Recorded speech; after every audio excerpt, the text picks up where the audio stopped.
Welcome to the first episode of Bulldog TV for the 2020-21 school year. I am Jeanette Moreno and Bulldog TV starts now.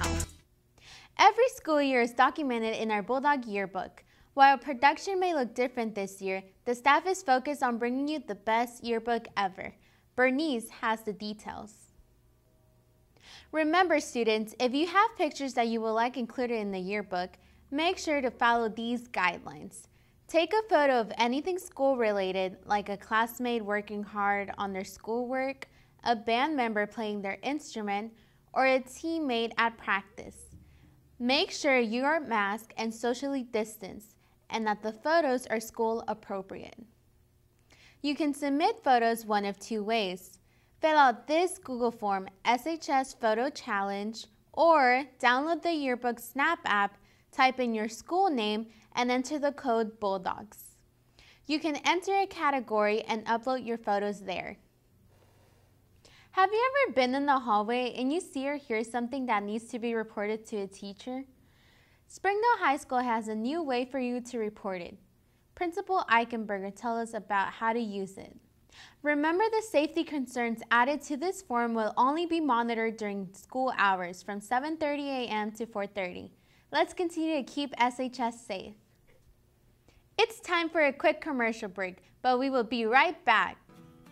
The choir department is looking at ways to put the sheet music away and go digital. Jonathan Makeda has the story.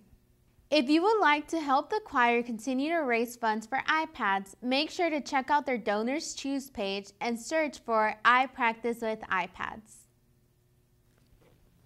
Recently, students in Bulldog TV competed in Ozark Media Arts Film Festival. Congrats to the following students for placing in the mail-in competition. Stacy Albaran and Ruby Pena, 3rd place PSA. Daniela Zaragoza and Teresa Gallegos, 2nd place for experimental film. Bernice Reyes and Emily Aurajo, 3rd place for animation. And Rodrigo Avila, 1st place for animation. Here is Rodrigo's award-winning stop-motion animation, A Penguin's Love. That's all the news we have for you today. I am Jeanette Moreno. Keep it classy, Springdale. Many students don't realize the hard work that our faculty members do behind the scenes. These members are game changers. One such member at Springdale High School is Mrs. Watts.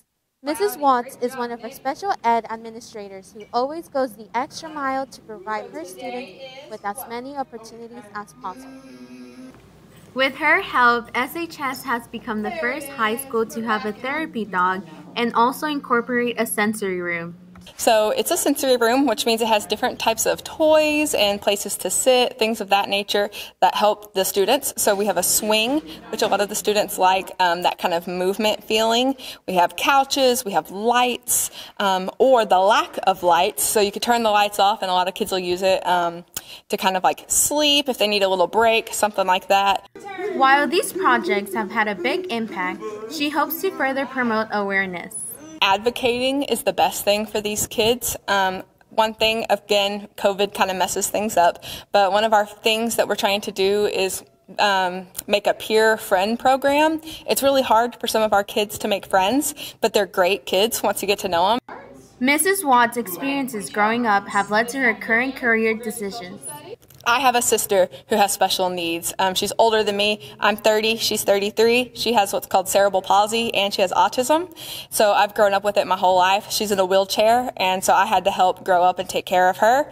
And then my dad was a principal. He was actually assistant principal here in the 90s, so kind of old. But he used to be here, and so I've always been in education and have always been around people with special needs, and that's why I wanted to do it. On behalf of SHS, we would like to thank Mrs. Watts for her dedication to her students and all the effort she puts in to provide them with so many opportunities. The students at Springdale High School participated in a mock election on November 2nd. So actually, yeah, I do think that this mock election is beneficial for not just like everybody participates in it, but like everyone in the school. Because when you have like big events like this, what it's doing is it's like incentivizing kids to try and get more politically aware.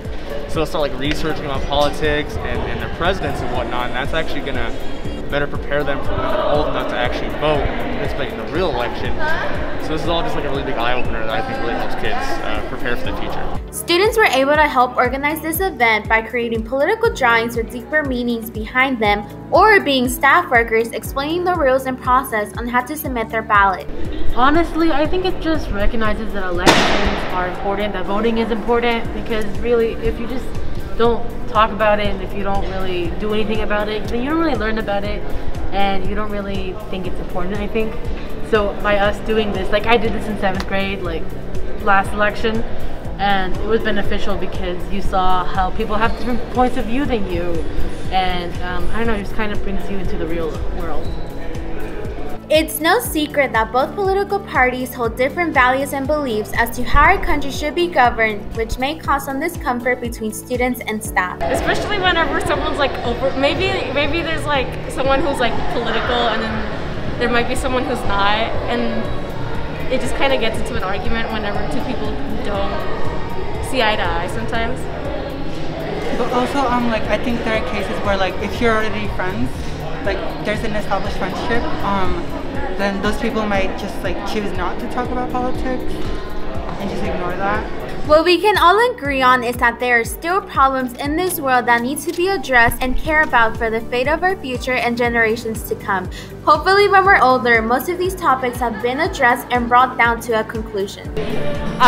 So what's really important is that like students understand that they have a voice and their voice is really powerful. I think with COVID and everything else going on and how we're polarized in the society right now, students really need to understand that their voice matters, and that when they are of age, or if they are of age now, that voting is super important and they can really change the outcome of things if they decide to. Springdale High School made sure to follow the same procedures as students would at a real event, including following all health guidelines and early voting for those who would not be able to attend the election in person.